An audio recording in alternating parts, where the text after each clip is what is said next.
Un autre trouble très fréquent chez les femmes, c'est la dépression.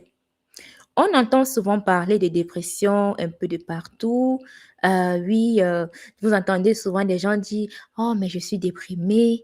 Oh, mais c'est vraiment, je n'en peux plus et tout». Mais il est important ici aussi de faire des précisions. Il y a la différence entre la dépression et l'état dépressif.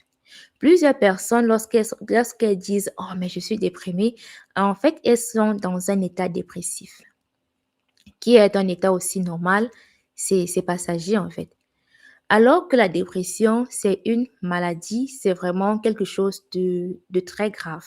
Je dirais de très grave car ce n'est qu'au moment où la dépression, ce n'est qu'au moment où il y a des conséquences graves. Voilà, comme par exemple une personne qui met fin à sa vie, qu'on se rend compte que, ah, mais la dépression, c'est quelque chose de si sérieux que ça. Ce n'est qu'au moment où voilà quoi, ça arrive à cette fin-là que plusieurs personnes se rendent compte, mais, ah, mais elle souffrait vraiment. C'est, c'était vraiment si grave que ça. Car la dépression, c'est quelque chose d'assez banalisé dans la société. Que ce soit dans le cadre familial, ou alors au travail et tout. La dépression, c'est quelque chose qui est très souvent banalisé. Et c'est ainsi que des gens souffrent, en fait. C'est ainsi que des gens souffrent en silence.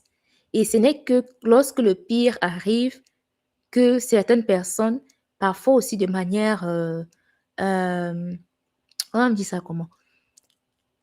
Voilà, qui font semblant de dire, mais oh, mais elle souffrait vraiment, mais c'était si grave que ça. Oh, mais j'aurais pu l'aider si je savais qu'elle souffrait autant et tout. Et pourtant, les personnes déprimées, des personnes qui ont vraiment des dépressions sévères, ce sont des personnes qui très souvent demandent de l'aide, en fait. Ce sont des personnes qui très souvent crient à l'aide. Mais beaucoup de personnes autour d'elles font juste semblant d'être sourds, de ne pas voir cela. Et malheureusement, ça commence dans les familles. Ça commence dans les familles lorsque, par exemple, une jeune femme dans sa famille est toujours, voilà, personne ne l'écoute. Lorsqu'elle parle de ses souffrances, on dit, ah, à cause d'un petit truc comme ça, c'est à cause d'un petit truc comme ça que tu veux te fâcher, que tu te sens mal et tout. Déjà, on banalise ces souffrances, en fait. Ma précieuse, je tiens ici vraiment à préciser quelque chose de très important. Il n'y a pas de petite souffrance. Il n'y a pas de petite souffrance. Je répète, il n'y a pas de petite souffrance. C'est chaque personne qui sait à quel point elle souffre en fait. Et lorsqu'une personne dit qu'elle souffre, elle souffre. Même si pour toi, la raison pour laquelle elle souffre, c'est une raison vraiment banale, c'est une raison qui n'a aucun sens. Ma précieuse, sache que cette personne, elle souffre. Sache que cette personne, elle souffre, ma précieuse. D'accord? Et vraiment, arrêtons de banaliser les souffrances des gens autour de nous. D'accord, ma précieuse? Je pense que ici, je voudrais aussi vraiment nous sensibiliser, nous qui interagissons avec d'autres personnes, nous sensibiliser voilà quoi, de ne pas être sourde face aux souffrances d'autres personnes autour de nous. Ah, je vois de Mom 93 qui nous a rejoint. Bonsoir, ma précieuse. Je suis aussi contente de te lire. Bienvenue. Voilà quoi, tu as raison, ma précieuse. Nous devons faire de nous des priorités. Et comme tu le dis, quitter aussi un endroit qui ne nous convient pas. D'accord? Alors, nous parlions voilà, de la dépression et, et de comment la dépression est banalisée dans la société. Voilà, qui est banalisée dans la société. Et ça commence très souvent, comme je l'ai dit plus haut, dans la famille, dans la cellule familiale. Il y a plusieurs femmes, disons plusieurs jeunes filles qui, par exemple, à cause de l'harcèlement à l'école, voilà, se sentent mal elles en parlent à la maison et tout le monde se moque d'elles.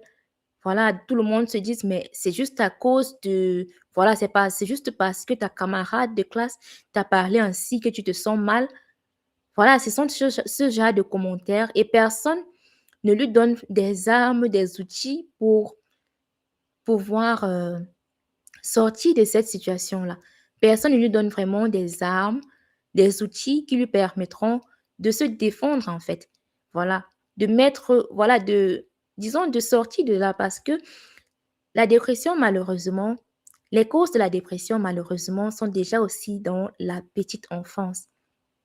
Vous voyez, par exemple, les parents aussi parfois, qui lancent des paroles dévalorisantes à leurs enfants, des paroles des parents qui ne savent pas protéger leurs enfants lorsque ceux-ci sont attaqués à l'extérieur. Voilà. Et c'est, voilà des enfants qui grandissent avec déjà des troubles, en fait, qui grandissent avec des traumatismes. Et au fur et à mesure que le temps passe, la vie aussi devient de plus en plus difficile. On a des défis. Les défis deviennent de plus en plus grands. Et une personne qui a déjà commencé avec une vulnérabilité, c'est une personne qui est juste, voilà, exposée, en fait. Et c'est un cercle vicieux. C'est un cercle vicieux.